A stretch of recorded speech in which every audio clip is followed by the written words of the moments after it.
પોતે તો જીની એક પળ પણ સુખની નથી જોઈ, તો એના આ સંતાનોએ સુખ ક્યાંથી જોયા હોય? માટે જલ્દી ચાલો ભાણેજો, મારી સાથે ચાલો, જલ્દી ચાલો, નહીંતર જગત મારી નિંદા કરશે કે જીતા તો બેનને ન જાણી.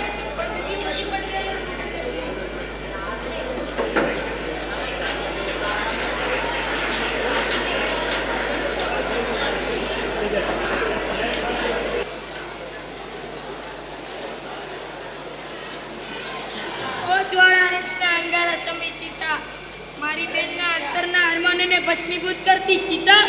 અરે ઓ કંપાકી ભાઈની બેન, નાગદેવતાને બીજાના પ્રાણની જરૂર ન પડી કે તારો પ્રાણ પ્યારો લાગ્યો. અરે ઓ ગોચારા વડલા, આ બેનડી તો ઠીક, પણ એના સંતાનોની પર ધ્યાન આવી. તારે જરા નાગદેવતાને ચેતવણી તો આપી હતી કે તું જેને ડાન્સ દેવા જઈ રહ્યો છે, તું જેના આત્માનો ઓજસ્સો લાવવા જઈ રહ્યો છે, તે પ્રાણ તો જન્મતા જ મરેલા સમજીવી રહ્યા છે. તું જેના આત્માનો ઓજસ્સો લાવવા જઈ રહ્યો છે, તેના આત્માના આંસુ તો સાસુનંદના મેણા અને મારથી ઓલવાઈ ગયા છે. તો તું શા માટે અબજસનો ભાગીદાર બને છે? દેવીદાસ, તું કેવી ગાંડા જેવી વાતો કરે છે? એ સ્થિર ઉભેલા વૃક્ષને સી રીતે સમજાય કે મારા દેહ ઉપર એક નિર્દોષ આત્માના પ્રાણ લેવા કાલિંદીમાંથી કાળો નાગ આવી મારા દેહ ઉપર ચડી રહ્યો છે? એને બધી જ ખબર હોય છે, કારણ કે એ તો હિન્દુ ધર્મનું મહાસ્તંભ શોભા છે. વળી નાગને તો શિવની શોભા કહી છે. શિવની જટાના શણગાર એ નાગ કહેવાય. એને બધી જ ખબર હોય છે મારા બાપ. આમ કાલી કેલી વાતો કરી અમારા કાજાને વધુ દોષી ના બનાવો દેવીદાસ. હું સત્ય જ કહું છું કે જેમ સાવિત્રીનું સત્ય ખંડિત કરવા વડવૃક્ષ ઉપરથી સત્યવાનને શંભુની જટાના શણગાર કહેવાતા નાગે ડંસ દીધો હતો, એવી જ રીતે આજે મારી બહેનના પ્રાણ લેવા નાગે ડંસ દીધો છે. બિચારાને બેનનો વિયોગ બહુ જ વસમાં લાગે છે. લાગે જ ને. જન્મતા જ જેને જનેતા છોડી ચાલી ગઈ, બેને માતા બની જેના જતન કર્યા હોય, ઉછેરી મોટા કર્યા હોય, એ બેનના વિયોગ તો વસમાં થાય જ ને. અરે ઓ વાસુકી નાગના જરા, તને પણ મારી બેન પર ધ્યાન આવી? તારા એક જ ડંસના કારિકાએ તેને ચીર નિંદ્રા પોટાડી દીધી.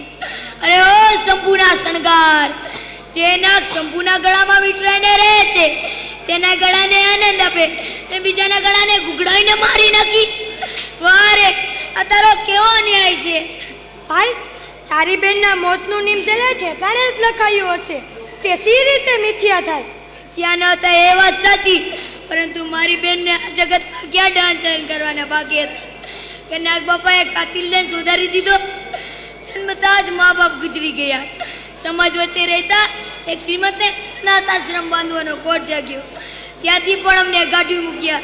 શું તે ડાન્સ જોશો કહેવાય? અરે રામ રામ.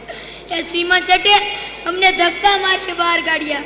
બાદ અમને મોસાણની માયા લાગી. મોસાણ જે મોટા થઈશું ત્યાં પણ મમ્મીને ડંસ રૂપી ગાતી મોસાણ છોડવું પડ્યું. એક ઝૂંપડું વસાવી બહેનને સાસરે વડાવી. ત્યાં તો આ તમારા ગણાતા ઉજળા સંબંધના અમાનુષી પ્રકારના કારીગર ડાન્સન કર્યા. તે શું ઓછા હતા? ભાઈ, હવે કલ્પાન છોડો, અમારા કાળજા કંપી જાય છે.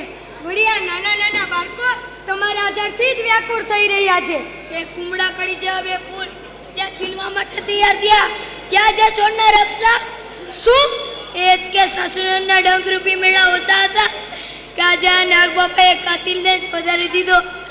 એણે સદાને માટે આ ભાગી ભાઈની બહેને છીનવી લીધી. ભાઈ, હવે કલ્પાન છોડી સ્વસ્થ થાઓ, કારણ કે આ સ્મશાન ભૂમિ સુમસામ બની રહી છે અને તમારા રુદનને રોવાઈ રહી છે. એને કહો કે ન રોવે. જો એ રોવા માંડશે તો આ ઉજળા સમાજમાં ડેન્સથી ત્યાગ કરનારા લોકો ક્યાં જઈને વિસા બોલશે? ભાઈ, હવે તો બસ કરો. તમારી બેન તો સ્વર્ગપંથ પર સીધાવી છે, તો શું તમે સાથે પ્રાણ ત્યાગ કરશો? મરનારની પાછળ કોઈ મરી જાય તેમ જાણ્યું છે? મમ્મા, હવે તમારું આદુ અમારાથી જોઈ જતું નથી, માટે રુદન ન કરો. ને જો હજુ તમારે ઘણું જોવાની બાકી છે. અમારી માફક અનાથ થઈ અવતર્યો છો, પરંતુ આ જગતની લીલી સૂકી જોવાની બાકી છે. માટે તમે શાંત થો. દેવીદાસ, તમારી ગાંડા એમને ગાંડા બનાવી દેશે. તમને ગાંડા નહીં બનાવે. તમારા સમાજ માટે અને મસાણીઓ વેરાગ કહેવાય છે. મૃતદેહને ભસ્મીભૂત કરી ઘર ભેગા થઈ ગયા, પછી કોણ કોનું સગું અને કોની સગાઈ? જે કહો તે બધું જ સત્ય છે, પરંતુ આ નાના નાના બાળકો ખાતર તમારા દેહને દુઃખ ના પડે તેની ખાતરી કરી તમે કલ્પાન છોડો. કલ્પાન છોડી દઉં, પણ ઓળખું પૂછું કે કલ્પાન જગનાર કોર છે, એના મૂળ ક્યાં છે? કોણ કલ્પાન કરાવે છે? ક્યાં છે એના મૂળ? કલ્પાન જગનાર કુરિવાજો સમાજનો તિરસ્કાર, જાણે કે ગરીબમાં જન્મ લેવો એ ગુનો છે. એમ તમને કોણે કહ્યું ગરીબી એ ગુનો છે? તમો નહીં, પણ આ તમારા સમાજને પૂછો કે ગરીબમાં જન્મેલો ભાઈ એની બહેનને કરિયાવર કરી શકતો નથી. એ બહેનોને સાસુડાના ડંકરૂપી મેળા કેવા સહન કરવા પડે છે. એ મેળારૂપી ગળથી કેટલાકને ઘેર મોકાણ મંડાય છે, અને કેટલીક બહેનો તળાવ કૂવા પર પરંપરાગત રીતે પોતાના ભાઈને રુદન કરતો છોડીને ચાલી જાય છે. અને આ ગરીબ ભાઈ તમારા સમાજ છે નથી જીવી શકતો. ભાઈ, હું સર્વ વાતથી વાકેફ છું. જાણવા છતાં તમારી બહેનનો સંસાર સુધારવા પ્રયત્ન કર્યા કરતો, પણ તે વ્યર્થ નીવડ્યા. બહેનને ચેતવાનું તો થઈ ગયું, પણ તમે જાણો છો કે આજે પૂનમની ખીલેલી ચાંદનીને બદલે અમારા કંપાગીમાં અમાસની ગોરંદારી રાત બની ગઈ છે. અરે ઓ કંપાગી ભાઈની બહેન, તારો ભાઈ પોતાનો દેહ ગીરવી મૂકી તારા મેણા પાંગવા રૂપિયા કરજે ઉપાડી આ ચાંદલીઓ લાવ્યો છે. પણ આ ચાંદલીઓને સદનારી તો 100 તાણી સુધી છે. હાય અપાગ્યા. હે દેવીદાસ, પાગલ ન બનો. પાગલ હું નથી બનતો, આવા દેહના સોપલીદાનોમાંથી દેહના અલંકારો બનાવી રહ્યો છું. મતલબ સામે છે. મારી બહેનનો વેદના પડી વાણીથી કાગળ આવ્યો કે ભાઈ રક્ષાબંધનની પૂનમ આવે છે, કંઈક કરિયાવા લઈ આવી જા, નહીંતર આ તારી બેનડીનું મોઢું પણ જોવા નહીં મળે. સાસુ નણંદ પ્રેરણા બોલે છે.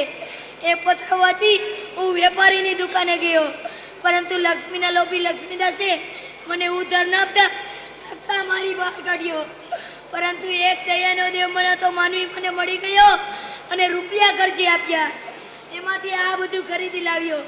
આ રહ્યા શણગારના સાધનો, પણ આ શણગારને સદનારી તો 16 તાળી સુધી છે. માટે આ કોના માટે રાખવા? લે બહેન, આ તારા શણગારના સાધનો. આ દુખિયારો તારા વગર કેવી રીતે જીવી શકશે? મેં કોઈને સ્વપ્નમાં નથી દુભાવ્યા કે જીવતી નથી દીધી ગાળ. સતાવો બહેન. બસ કરો દેવીદાસ, બસ કરો. હવે તો હદ થઈ છે. તમારા આવા કલ્પન અમારાથી સહન નથી થઈ શકતા, માટે બંધ કરો. ઓ પરમાત્મા, જે બેને પોતાના પ્રાણ પાપી ભાઈને ઉછેરી મોટો કર્યો હોય તેને તારી પાસે બોલાવી લે. એ બેનડી વગર આ ભાઈ કેવી રીતે જીવી શકશે? દેવીદાસ, દેવીદાસ, દેવીદાસ.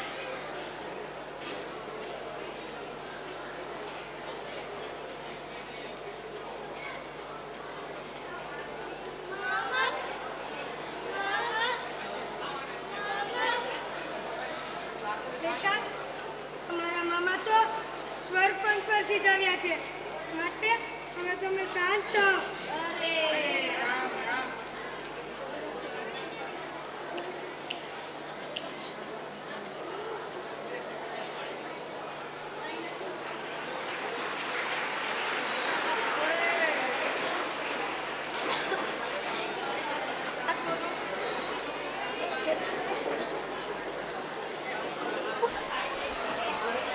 જીવનની કરુણતા અને એ કરુણતામાંથી નિષ્પન્ન થતો હાસ્ય એવા નાટકની રજૂઆત હવે આપણે આગળ કરી રહ્યા છીએ. રસ વિનાની શેરડી, ગોળ વિના કંસાર, નરમા શક્તિ હોય ના તો લુખો આ સંસાર. ઘોડો છે કે ટટ્ટુ, સિંહ છે કે શિયાળ, નિર્બળ નરને છેવટે દુનિયા આપે ગાળ. હસો હસો ખૂબ હસો, હજુ સમય છે હસી લો, પણ જરા સમજીને હસજો, હસવા સમ ન બનાવશો આ જિંદગી. હસવા માટે આપણને આ જન્મ મળ્યો છે, રડવાથી યશ કોને મળ્યો છે? Life is laughing. તો આવો માણીએ આપણે નાટક વનેચરનો વરઘોડો જે હોસ્ટેલ વિભાગના બાળકો દ્વારા તૈયાર કરવામાં આવ્યું છે વનેચરનો વરઘોડો.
संतन की जय, उमापति महेश्वर की जय।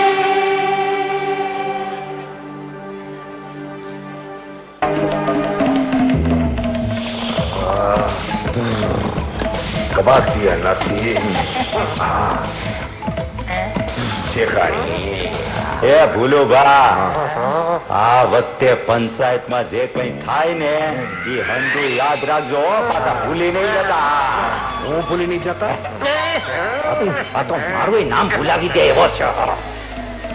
એ નસડી બા આ વખતે પંચાયતમાં પહેલી ધાર નો બંધ છે હો.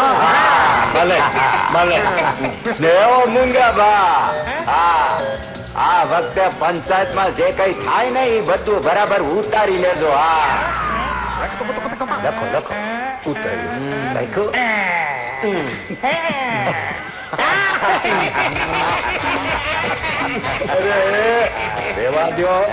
રેવા દો એને વતાવાય એમ નથી. હા શું હો સાંજ પછી એને કઈ દેખાતું જ નથી. આ જરૂર કઈ ડખો કરે. કોણ ડખો કરશે?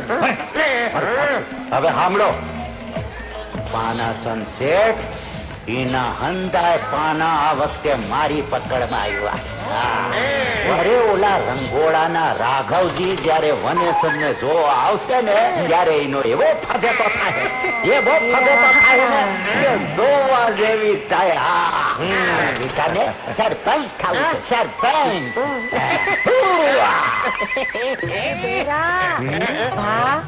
આવું કે અરે કડવી આવી ગઈ.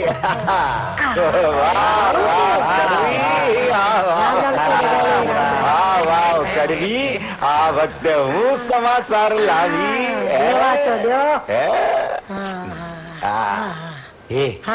બધી તૈયારી થઈ ગઈ છે ને? અરે તૈયારી તો જોરદાર થઈ ગઈ છે, તબડા તોડ તૈયારી છે. મુદ્દાની વાત, કાલે પેલો રાઘવજી એની છોડી પરીને લઈને આવવાનો છે અને તમને જોવા. તમે હંધાય ભેળા થઈ હજે તો જોવા તૈયાર થઈ જજો. હું જોવા હજે તો આ ભૂલાભાને યાદ રહી ગયું. અરે અરે તારા પર તો આ બાપુ બહુ ખુશ છે. આખે આખો વારી જાવ લે લે મજા કર તું તારે મજા. આવું કરો છો? આટલું બધું ન હોય બાપુ, આટલું બધું. બાપુ અટાણે હું લેવા ફટકાયો? તને કેટલી વાર કીધું કે મને છાપું નહીં કહેવાનું? તો આખા ગામમાં લઈને કહી આવ્યો કે મારા બાપુને છાપું કહેવાનું. હવે બોલ છાપું તો બીજી એક આપું. બાપુ નહીં બોલો. અરે અંદર શેની ગુસ્પુસ ચાલે છે? અને જરા બહાર આવો. ક્યાં ગયા ઓલા બે નામ? અંદર જો સાંભળી લ્યો, આ વખતે મેં નક્કી કર્યું છે કે દર વખતે છોકરી વનેચંદને જોવા અંદર જાય છે ને આ વખતે વનેચંદે છોકરીને જોવા બહાર આવવું પડશે. આ તો છાસ લેવીને ધોણી હંતાડવી. ધોણી? અરે વનેચંદ મારો. ના ના કાકા, વનેચંદ તો અંદર જ રહેશે. કાકા તમે નકામી ચિંતા કરો છો. અરે આ વખતે અમે વનેચંદને એવો તૈયાર કર્યો છે કે છોકરી વનેચંદને જોતા વેતા આમ તરત હા પાડી દેશે. ઠીક છે જેવી તમારા લોકોની મરજી. વનેચંદ, હવે અમે લોકો તને જે પણ કહીએ એ એકદમ ધ્યાનથી સાંભળ. હા, પરી અને પરીના બાપા રાઘવજી જેવા આવશે એટલે વનેચંદને મળશે. હા, મારા સસરા મને મળશે. ના, તને નહીં મળે. મને નહીં તો વનેચંદ તો હું છું, બીજા કોને મળશે? અરે આ ચંદુ વનેચંદ છે. તે નામ બદલી કાઢ્યું. અરે ચંદુ સારું છે. અરે ભાઈ, ખાલી આજના દિવસ માટે. એક દિવસ માટે નામ બદલી કાઢ્યું. ચંદુ સારું છે. અરે તારા માટે ડોબા. જો વનેચંદ, મારી વાત સાંભળ. આજના દિવસ માટે અને લગ્નના દિવસ માટે આ ચંદુ વનેચંદ છે. લગ્નના દિવસ માટે તો લગ્ન આના થવાના છે. આ દૂધ ચંદુ તો પરણેલો છે યાર.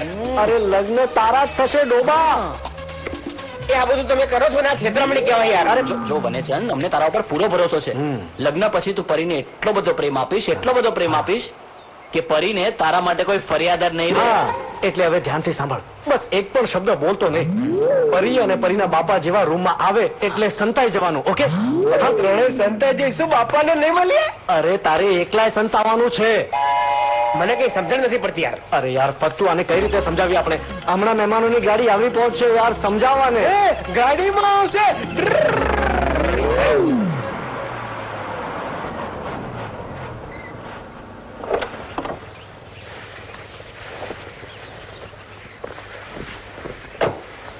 અરે વનેચંદ, દીકરા આજ નો દીધો હકડો રેજે. આવી ગયા લોકો.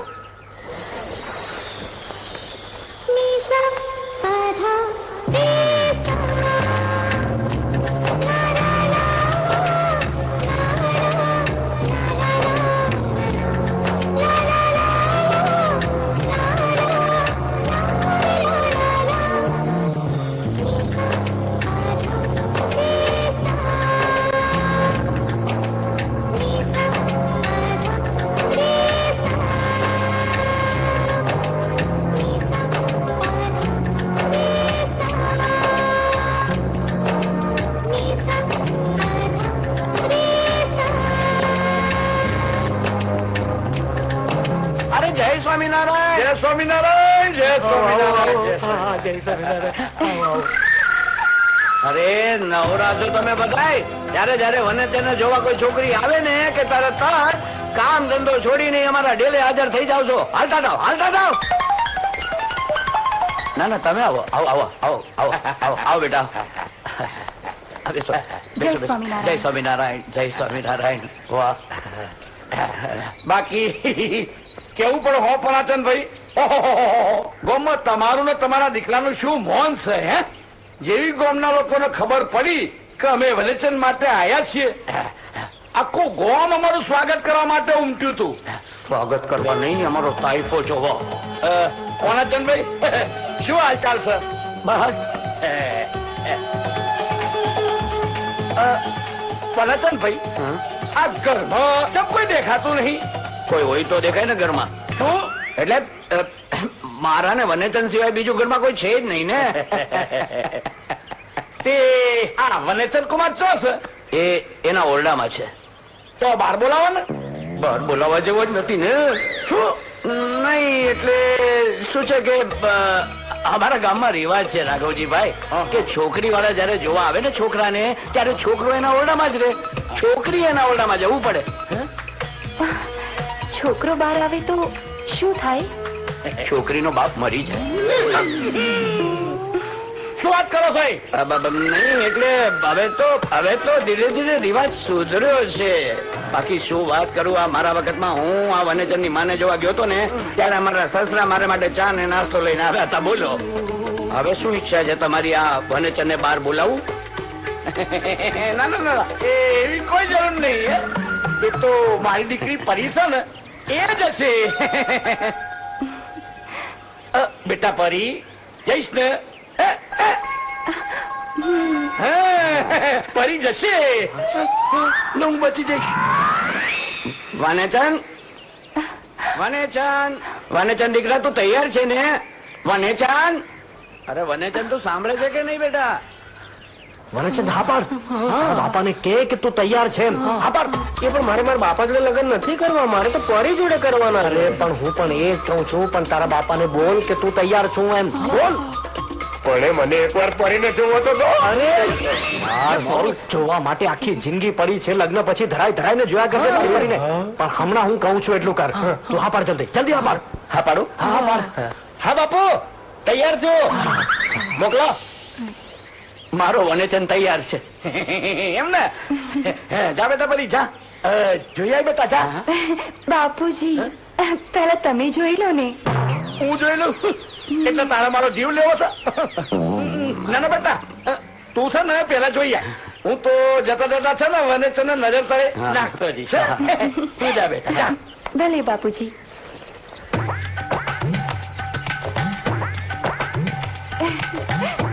સુખી બેટા સુખી. હમણાં પગે લાગે છે, એકવાર વનેચરને મળશે ને પછી પાટું ફાડીને જશે. જા બેટા ચાલ. એ આવે છે, એ આવે છે યાર. તું ઉભો થા. અરે બેઠો છે શું ઉભો થા? કેમ રે? તું આને લઈ જા ને યાર અંદર. હા લઈ જાઓ ભાઈ તું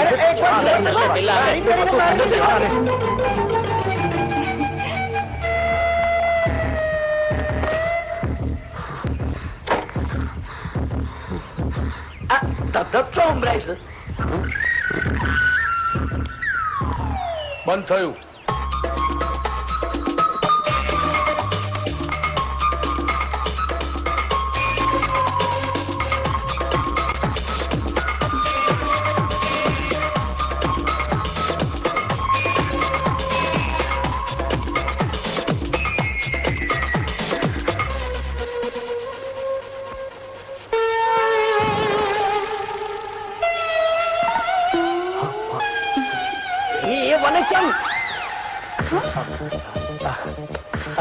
વનેચંદ આપનું સ્વાગત કરે છે.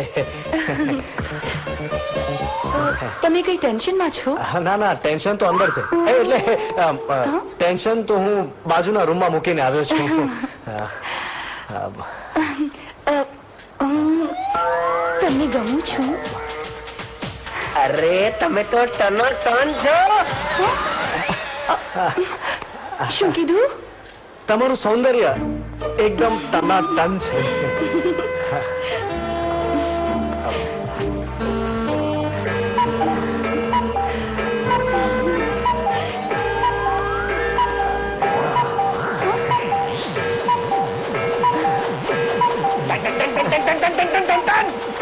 તમે કઈ બોલ્યા?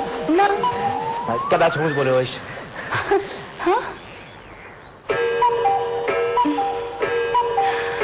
કોનાચંદભાઈ, આપણા જમાનામાં તો આપણા બાપ દાદા આપણા માટે વહુને વર હોદવા માટે જતા હતા. પણ હવે જમાનો બદલાઈ ગયો છે. પણ મારી એવી ઈચ્છા ખરી કે મારી દીકરી મેં પસંદ કરેલા મુરતિયા જોડે લગ્ન કરે. બરાબર છે. કોનાચંદભાઈ, તમારો વનેચન તો આમ તમારા કયામાં છે ને? બરાબર છે. અરે પણ તમે વારે ગઈને દરવાજા સામું જોયા કરો છો યાર. એ તો બરાબર જ છે. દરવાજામાં શું છે? નહીં એટલે આ મારો વનેચન છે ને એ આમ એટમ બોમ્બ થી કઈ કામ નથી. હો ફૂટશે નહીં ને? આને એમ કહું કે મારો વનેચન બોમ્બ નહીં સુરસુર્યું છે. હા શું થયું બેટા? મૂર્તિઓ પસંદ પડ્યો? આટલી રૂપાળી છોકરીને મારો કદરૂપો વનેચન ક્યાંથી ગમો? બેટા ફરી એ જવાબ ના આલ્યો. તને મૂર્તિઓ ગમ્યો કે નહીં?